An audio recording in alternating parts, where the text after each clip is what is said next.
El patrimonio industrial o los espacios fabriles son espacios redescubiertos hace relativamente pocos años. Lo que nos está obligando, porque ahora estamos en el proceso de rehabilitación, es básicamente a poder hacer un mínimo acondicionamiento para adaptar el espacio a la normativa legal actual, para aislar mejor térmicamente el espacio, para cambiar todo el sistema de climatización que había antiguamente.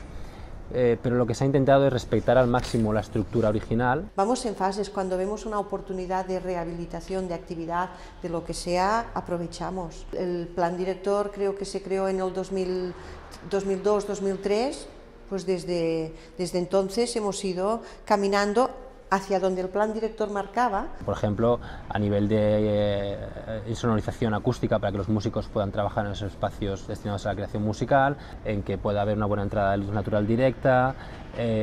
quitando algunos pilares en algunos casos para poder tener un espacio aún más diáfano. Si podemos escoger, preferimos una fábrica, que son espacios más amplios, más diáfanos, en los que es más fácil hacer la adaptación al uso de una biblioteca, pero hay también buenos ejemplos, como por ejemplo en el caso de Barcelona hay una masía en el barrio de Horta, la masía de Can Mariner, pues que se ha hecho una estupenda rehabilitación de un espacio que es muy complicado y en cambio se ha conseguido recuperar un patrimonio que tenía, que es un icono, que es un símbolo para un colectivo importante de ciudadanos. Yo creo que en el momento, a la hora de tomar las decisiones sobre por qué ubicar determinados proyectos en determinados espacios, ha pesado más las características de los espacios, más que su valor simbólico. Sí, a la hora de diseñar los proyectos arquitectónicos es importantísimo hacer saber a los arquitectos estas intenciones. Por ejemplo, en las naves existía unos pasos exteriores de nave a nave. En el momento en que una nave está conectada a otra, a la nave del, por ejemplo, el centro audiovisual con el de las artes visuales, pues bueno, la gente puede salir fuera a hacer el cigarro y tal, y como eso, pues una biblioteca compartida, un bar